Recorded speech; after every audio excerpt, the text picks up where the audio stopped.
You gotta put tangerines on your ears. Oh, what do you know? Not telling you yet. Yeah. You gotta buy it. Yeah. Sorry, Lloyd, you were going to say something quite average. Go on. We're just a couple of business anchors. Welcome to the Business Anchors podcast. This jingle is slightly too long. This jingle is slightly too long. Welcome to episode 29 of the Business Anchors podcast, the show where two business owners discuss the weird world of business. Today we're critiquing a controversial figure in the world of business, Gary Vaynerchuk, and we'll probably have a laugh about how cringey I was when I met him for the first time. Won't we? Probably, Dan? Yeah, I had planned to talk about that. Did you? Well, I didn't even bother putting it in my notes because I assumed you would bring that up. Yeah, so we have, I think this is the first time we've focused a podcast on a person. Yeah. Other than them all being focused around you, Dan, because you're so important and such a marketing influencer. Who is Gary Vaynerchuk? Who is? Well, I reckon, right, okay. Yeah. What percentage of listeners now do you think know who he is? Because all your mates listen, some of my mates listen, they probably won't. no, my friends will. Oh, they will? Oh, okay. From conversations from when we started the business, when we used to... Yeah. But were they listening in those conversations? Cause yeah, I nod off honestly when think... you're talking. Oh... Go on, sorry, what percentage? I reckon from this podcast, 83% of people will know who Gary Vaynerchuk is out of our listeners. Right, let's just figure it out. If you know Gary, put your hand up now. Okay, yeah, that's about 83, isn't it? Yeah. Yeah, in our live audience of 1,000, I think that was about 832. But it's COVID time, so we went why are we doing that? No, I was just having a laugh then. Anyway, so for the 17% of you that don't know who Gary Vee is, just off the top of my head, Gary Vaynerchuk, born Gennady Vaynerchuk, was born on November 14, 1975. Right, okay. Belarusian? How do you say it? I can't. Belarusian? Belarusian? You should know. American entrepreneur, author, speaker, and internet personality. He is a co-founder of the restaurant reservation software company Resi and Empathy Wines. First known as a wine critic who expanded his family's wine business, Vaynerchuk is now more known for his work in digital marketing and social media. Relevant. As the chairman of New York-based communications company VaynerX and is CEO of VaynerX subsidiary of VaynerMedia. That's just off the top of my head. How did you remember all that? I used to be, quite a fan. Used to be a memory person. Read some books. Yeah, I used to be a memory person. That was really good. Thank you. That's all right. So, okay, that's who he is. When did you first hear about him? Well, did we start our business about 6 years ago? Yeah. 6-ish years ago. I first heard of Gary Vee when you first kind of got into starting the business before I was involved, and basically just revolved your life around his. It is ridiculous when you look back. I did become a bit obsessed. If he said, What you gotta do, man, is you gotta... Oh, he doesn't talk like that at all. You gotta put tangerines on your ears, and then you'll be good at business. Dan will walk in the next morning. You right? What's that? Tangerines on my ears. But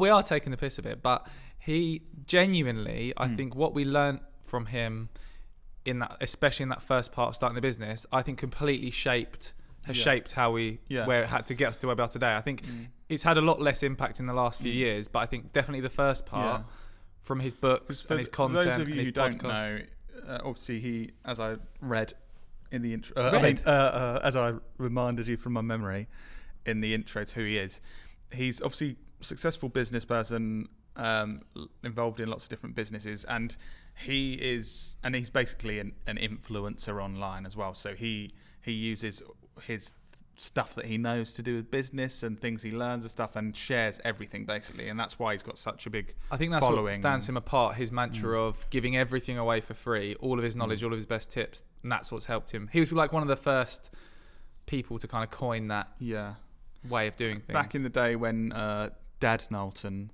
our kind of business mentor, much more traditional business background, Dan was like, I'm going to share everything, because he just watched a video that said share everything. And it was that battle at the start of Dad like, well, no, you need to build up this knowledge, and that's what you sell to people. And so, going down that route, it's kind of like, hi, Mr. Business, can you pay me to do some work? It's like, oh, what do you know? Not telling you yet. Yeah. You got to buy it. Whereas we followed the giving everything away for free to draw people in, and then a lot of people realise they can't do it themselves and they need help. Yeah. And then that's where we come in. And that is something that's continued with our business today. Sorry. Like, well, you're right. Let's punch the mic. Punch the mic. Barney's really annoyed at me. Okay. Sorry, everyone involved in producing this podcast for that mistake my brother's made. Punch the mic. Yeah. Sorry, Lloyd, you were going to say something quite average. Go on. Oh, so average. I can't remember what I was going to say. Oh, no, that was it. Sorry. I was going to say that's like a theme that has continued from the start of our business, that I think we still believe in, that we don't have any secrets. Like this podcast, for example, we don't sit here and think, we don't have a discussion and go, well, we can't talk about all that stuff, because then we'll sell it to them at the end. That. Yeah, we'll just talk about this stuff, and then we'll say to them, if you want to buy a course where we tell you the good stuff that we were going to mention in the podcast. Yeah. Sign up to our webinar. Yeah. So that's definitely something we agree with. I think. Sorry. No, go ahead. No, go on, because I got Kerry told me off, one of our clients, for constantly interrupting you on the podcast, so I need to stop doing it. Oh, well, this time I would like you to, and I'm really gonna judge you on how good this point is you're gonna make, just to check it was worthwhile. I completely forgot what I was going to say, to be honest.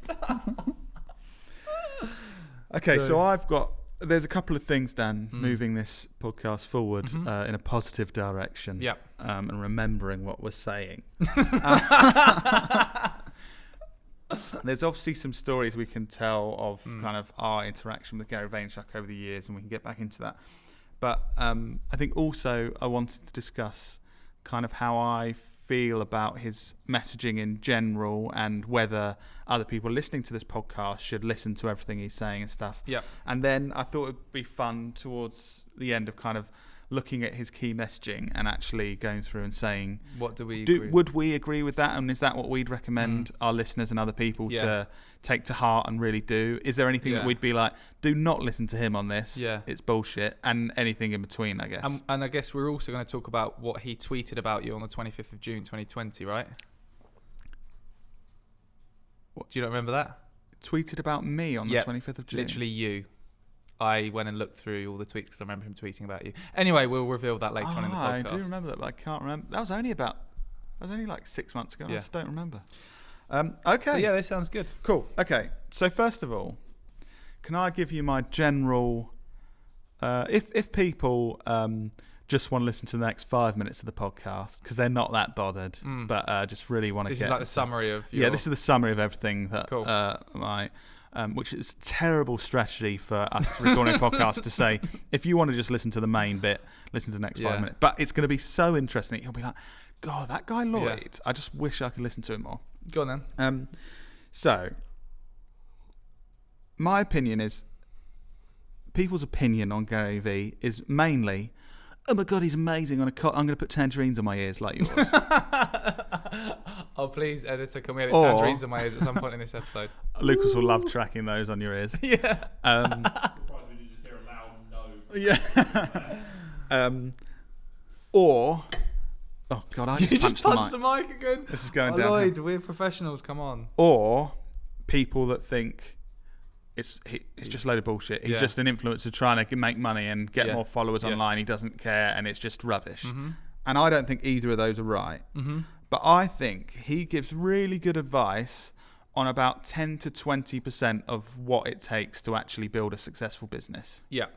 So I don't think people that just listen to him like, oh, I'm going to do that, and that only covers, like I said, I think 10 to 20%. Yeah. There's like 80 to 90% of business stuff you need to know that's really important that isn't interesting enough for someone trying to build a following online to listen to. He doesn't do the detail bit, does he? He does the top level, like I feel like the top level thoughts and ideas and mantras, and he really kind of talks about those. But then when it comes to that other 80% of, right, now how do you do that? Well, if you think about his goals as well, like he's trying to build this fortune and build all these businesses. So he's trying to build the biggest audience he can as possible. So him saying like, "Oh, you got to eat shit for 20 years," like he does. Oh, that doesn't sound very nice.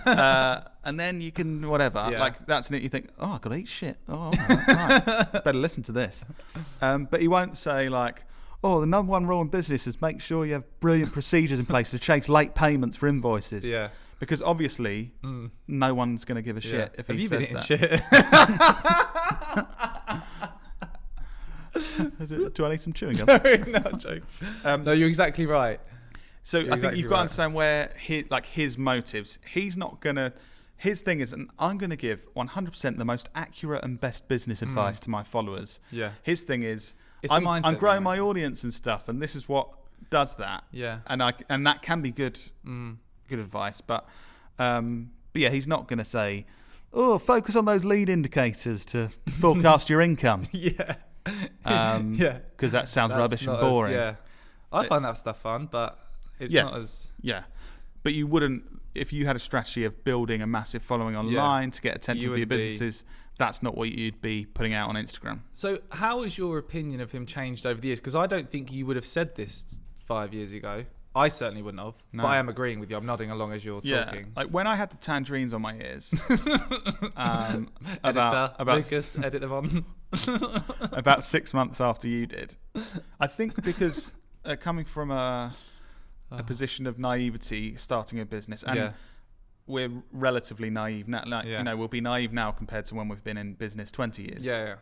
But coming from that point in the first year or two, you don't know what you don't know. So he's giving this advice in the area that he is, like I said, 10 to 20% of what you need to know for business. And so I just thought that was all you need to know. I thought, this is brilliant. He's basically just telling you exactly what you have to do to build value, a successful business. Hustle. Yeah. Be patient.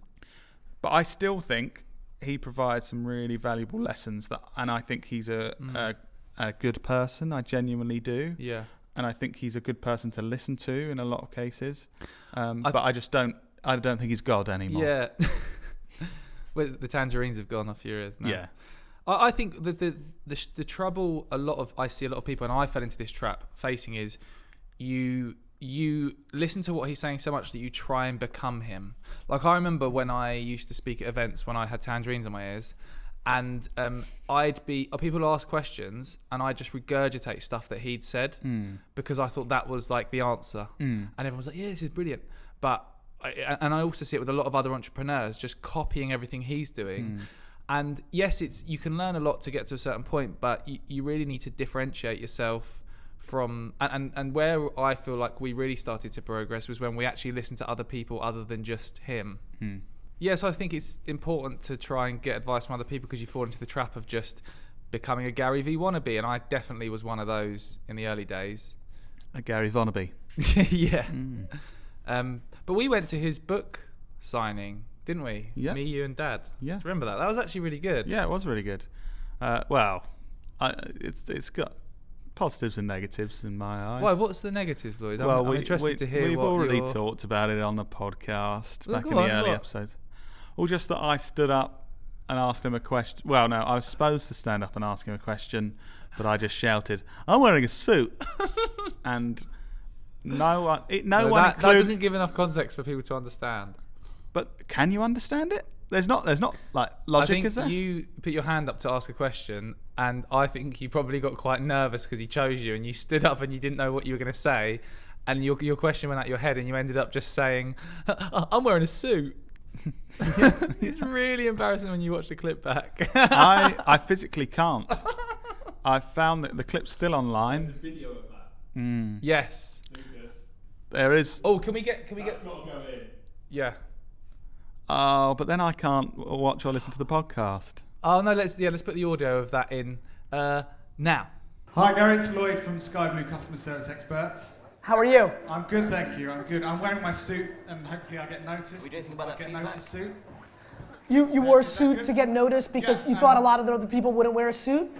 No, it's a checked suit, so I thought maybe someone would pass the mic to me because I'm wearing an unusual suit. I think you were right. Yeah, thank you, Gary. You're a fucking growth hacker. Thank you very much. Thank you. No one else thought that. Oh, that was good, wasn't it? Oh, that was cringy. I know I'm pretending like we've just listened to or watched that. But you're thinking about it, aren't but I won't have listened to or watched it because I can't physically do it. I've even got to the point where I'm just in the video where I'm just about to speak and then I have to turn it off and just like have a cold shower. Yeah. Oh, wow. Yeah. But that was an interesting first meeting with Gary Vee, wasn't it? What you said about something about him tweeting me in June. I can't remember what. So, have a guess. On where was it? Sorry, on June 25th, 2020. He said Lloyd something, and this was to you. It wasn't just a random Lloyd. Lloyd's got a great tash. No. Lloyd's wearing a suit. No, you told him that already. It might be that, yeah. Lloyd, you still wearing a suit? No, do you want to know what he said? Lloyd is great. He said, Lloyd, I love you. Did he? Yeah. Why did he love me in June? Because I posted the cringy clip of you standing up saying how embarrassing it was. Oh. And I think he sort of felt sorry for you on Twitter and said, Lloyd, I love you. No, he didn't feel sorry for me. He just genuinely loves me. Yeah. Oh, get those tangerines out. Yeah. Oh, okay, interesting. So he loves me. Cool. That's funny as well, because if he tweeted me in 2016 saying, Lloyd, I love you, would have printed it and put it on your wall. Yeah, and we probably would have created videos about that tweet for the next couple of months. This is how you get a tweet saying, Lloyd, I love you from Gary Vaynerchuk. 5 simple steps. Whereas now, I just think, oh, that was nice of him to send that. Yeah. Great. Thank you, Gary. Do you watch any of his content now? No, I... do you... what, none? Literally zero. I'm the same. Oh, really? Which is weird. But I find this with everyone I watch or listen to learn from, or even things for entertainment. I think it kind of goes in cycles. Yeah. Like I think it's very rare that there'll be someone that you kind of watch or follow or listen to for a lifetime. Yeah. It's kind of like people that are appropriate to you at a certain point in your life. Because I probably watched and listened to loads of Gary Vee's stuff for about 3 years. Yeah, like every day and night. And like Casey Neistat, I watched like everything he did stuff anymore, for probably 2 years when I was the kind of practitioner actually doing the video stuff within the business, hands on. It was just me. And you fancied them. And I fancied who? Casey Neistat and Gary Vee. Yes, and that. Yeah. Yes. Cool. I was watching everything Casey Neistat did for a couple of years, and then kind of my role within the business and what I do in my life changed, and that became less relevant and interesting to me. So, yeah, I think it's quite normal. I definitely think you go through cycles. I find that with everyone I'm following, you watch them for a bit, and people probably find that with our podcast. There's probably people that are just on the brink of getting sick of us, so this will probably be the last one they listen to. Yeah, until they hear what next week's episode. We're just reminding them now that listen to that again. Yeah, probably won't bother with that. Listen to something else. Don't know. I was going to say something funny. Couldn't think of it.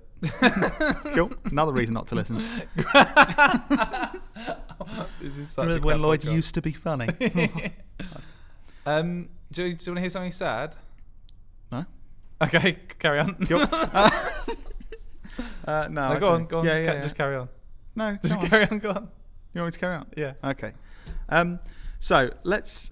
That was weird.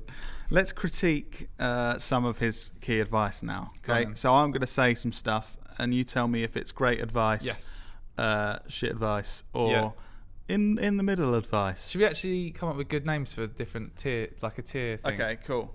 Like great advice, shit advice, middle advice. Yeah. Cool. Okay. Great shit, middle. Ready? Oh wait, great, middle, shit. That's the order. Cool. How'd you work that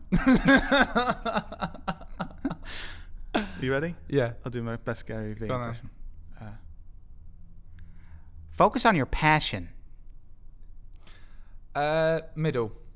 Okay. Why? I think that I would be, when I had tangerines in my ears, I would be absolutely screaming this from the rooftops. Because I believe it. Focus on your passion. Like that? Yeah. I believe it in a sense, because to from my experience, to have success in running a business, you need to invest significantly more time in it than if you were employed in a business.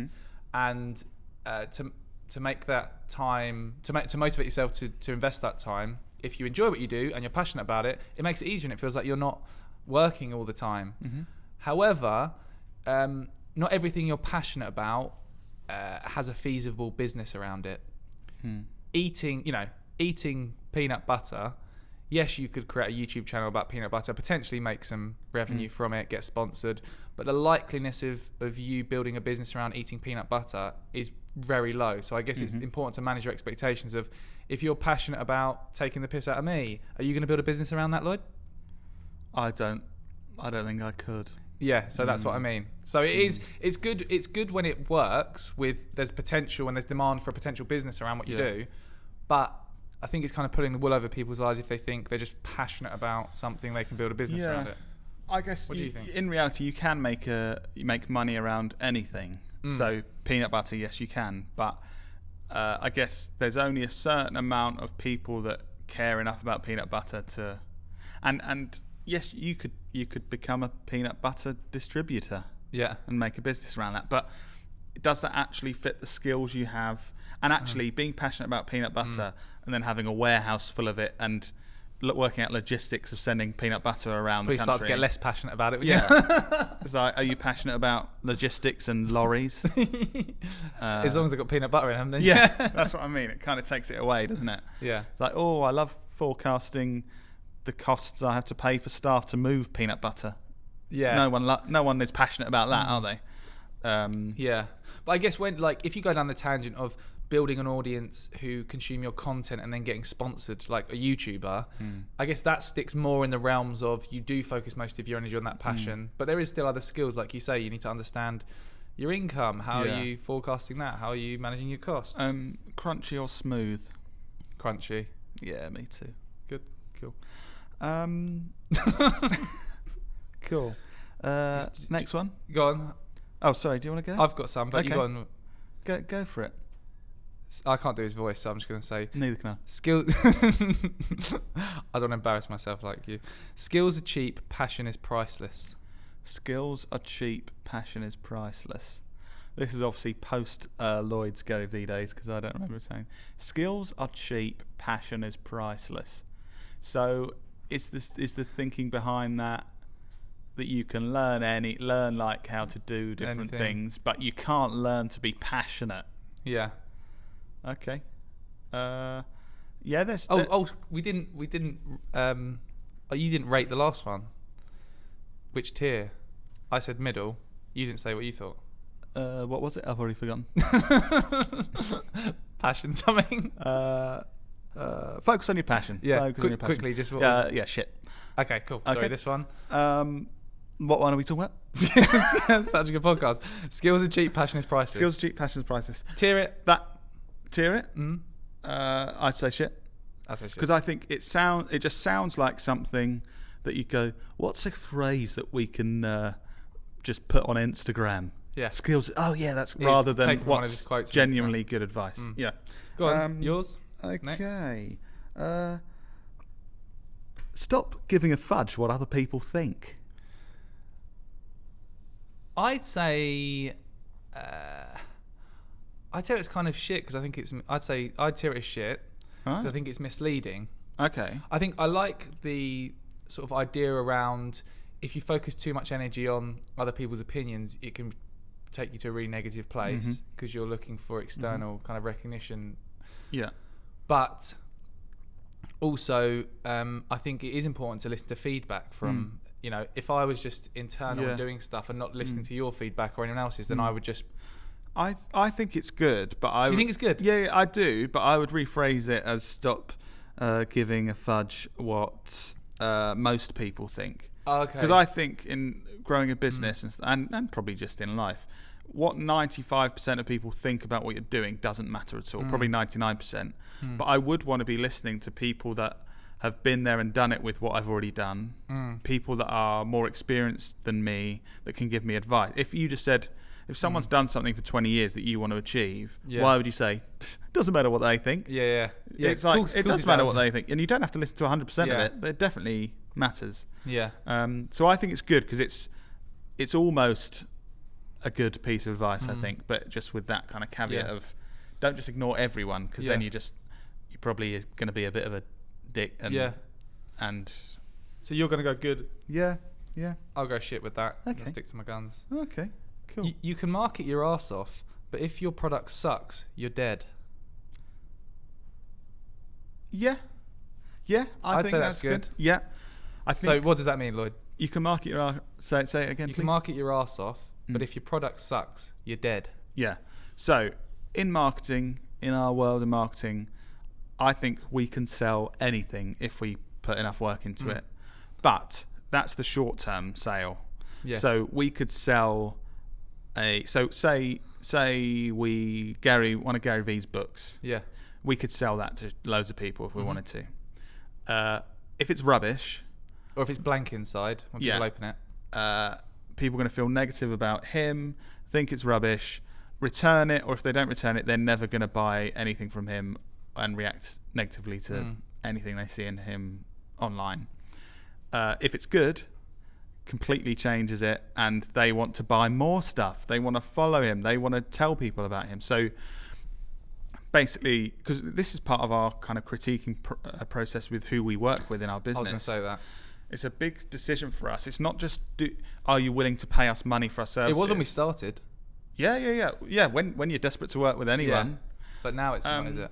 But now it's kind of like, and us being much more honest with those businesses. It's like, if people have proven products or services or whatever that we can see people love, then it's going to be easy to be successful working with them long term, because we're like, you've got the great stuff. We're great at getting it to the right people and making you money. Way, Whereas if someone's like, I've got this rubbish product, got loads of negative reviews online. Not many people have bought it. Can you But sell it for me? I know you guys are really good at selling stuff and marketing stuff. It's like, yeah, we could sell quite a lot of them, but Do we want to be... firstly, like kind of ethically, my goal in our business is Make the most money? is you know that the win-win-win-win thing we've said about in the past. What, So treble win? So we want us to be doing well, our clients that we're marketing for, but also the people they're selling to, their customers. We want them to be happy as well. The best clients we work with are when all of those people are happy at the end of it. And that's, I think, the key to long-term success. I think we even said this about, not going to mention any specific clients, but a recent sort of campaign we're working on, and it's going really, really, really, really well, and it's trying to understand why is it going extremely well, what boxes is that client ticking, and how can we try and find other clients that tick similar boxes. And I'm currently pitching for another project where I can see those boxes being ticked, and it's I'm now with my sales sort of side of the business trying to focus on how can we find more of those that are that type of business that we can really get our teeth into. Because I think when we're working with people, we're looking at the money that people are putting into ads for their content to sell whatever they're selling. And like normally, if you were putting £1 in, every £1 you spent, you were getting £8 worth of sales. Be like, bloody hell, that's good. But like with this most recent one, at times we're getting £20 worth of sales for every £1 we're putting in. And you've got to look at that and think there has to be a lot of things going well for that to work out. There can't be like, 80% of this is working. That's got to be and that is the business's products are great. Their customer service is great. There's a demand for them. They've been working hard to make sure they've got a great business and great products. And then we've been working hard to make sure we've got a great business and are good at what we do, and coming together. I think if you've currently got an e-commerce business that sells products, and you've proven that you can sell products already and there's demand for it, and you're not working with us, you should be. Yeah, that's good. That's a bit of an ad in there. But I just think it's a no-brainer, because we've got so many great examples of that type of business absolutely killing it for them. That you should be working with us anyway. Yeah. So to give us another Gary Vee quote. Patience. Good. What was the top level? Was it good? Great, I think. Great. Yeah, I'd say that's great. Yeah, I think so too. I think all the successes in our business have taken work that doesn't look like that it's successful in the short term. Yeah. And then you need the patience. If we didn't have the patience and we're looking for short-term results, we wouldn't have got any of the business growth. Hence why I think I was on a podcast yesterday and I mentioned our 2030 plan, and the guy kind of gasped because it's so far away. But I think it's that long-term thinking that helps. That's why I know we're going to be successful in building the business to where we want it to be in 2030, because taking all of our decisions are based on how to get there in 10 years. Like the personal decisions of taking money out of the business. I don't even feel like, oh, this is rubbish that we're leaving the money in the business to invest in rather new than buying staff some and nice new cars equipment and new. I just feel good about it because I know that it's getting us there. Yeah. Yeah. Cool. Do you want any more? Hustle. Okay, final one. We'll do this as the final one. Hustle. What you got to hustle. I think that's medium. Okay. Because I think that's good. You haven't been hustling enough, mate. I think that the negative thing about Gary, one of the biggest things he's known for is saying about hustle. Work. You get home, you work from 9 p.m. till 1 in the morning. You have 4 hours sleep, then wake up early. I think. Or now he values sleep more, I think. Okay, now he values sleep more. But when I had tangerines in my ears, I was waking up at 3 in the morning, and because he told me to. But I think it's important to know that to be successful, from my experience, you need to put a lot of effort in. You need to put additional time in, not just a standard 9-to-5 job. I think if we look at us, I know now we're more heading towards trying to have a good balance. But when you look at the first bit, it was a lot of extra hours and stuff, and you need to put that extra time in. However, I don't think it's healthy for people to not have a balanced lifestyle and be putting all that time in, but then hating every other element of their life. Yeah. And I think you've been thinking this for a while, but I'm a lot more on that side of things now that you've sort of rubbed off on me. Yeah. Yeah. Without a doubt. Are you which tier? I go in the middle as well, basically. Copying me. Yeah. Yeah. Yeah, I am. I agree with everything you said. I think there was the mantra around the time when you were really into Gary Vee that it's like, well, if you're not as successful as you want to be, you've got between 9 p.m. and 2 a.m. What are you doing? And it's kind of like, for a week you could work on stuff 9 p.m. till 2 a.m. But I'd say probably from day 4 you'll be a terrible person to be around, and you won't be happy. Yeah. Well, I know for me personally, I certainly couldn't. I struggle. You probably think I'm rubbish, but if I do 12-hour days, I can do 2 of those in a row and be okay.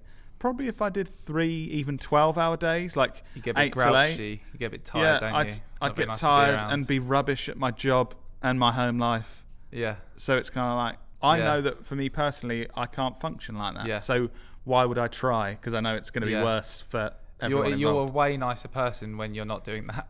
Yeah. Knowing from someone who spends most of my life with you. You sound a bit scared thinking back in the times when I'm tired. No, because you have. Please sleep. I don't remember. You actually haven't got a kind of grouchy and moody in quite a while. That used to be a thing when you'd sort of be. But no, which is a good thing. Yeah, I used to get more, not necessarily even just when I was tired. Like, I think I wasn't as comfortable and confident in the success of our business in previous years. So if something went wrong, I would really, especially if it's something that you did that went wrong, I'd just be a dick to you. Yeah. I remember. Yeah. But now I know, like if a mistake's made, something goes wrong, it's like, that's gone wrong. That's rubbish. Let's not do that again. But we can figure something out. Yeah. Cool. Okay. Anything more to say on Gary Vaynerchuk, Dan? No, other than this clip of me with Gary Vee. Let's get into the show! That was good, wasn't it? That was good. What was it again that we just saw or listened to? Let's get into the show. Okay. Yeah. That would have been good for the start of the podcast. Oh, yeah. Great. And what? If you comment, if you... definitely plan this. If you leave a review with the word Gary in it, The best one will send you a Gary Vee book of your choice. Cool. Cool. So to the one person that does it, you've got a free book. Yeah, exactly. All you have to do is say Gary. Nice. Yeah, we'll see you next week. See you next week.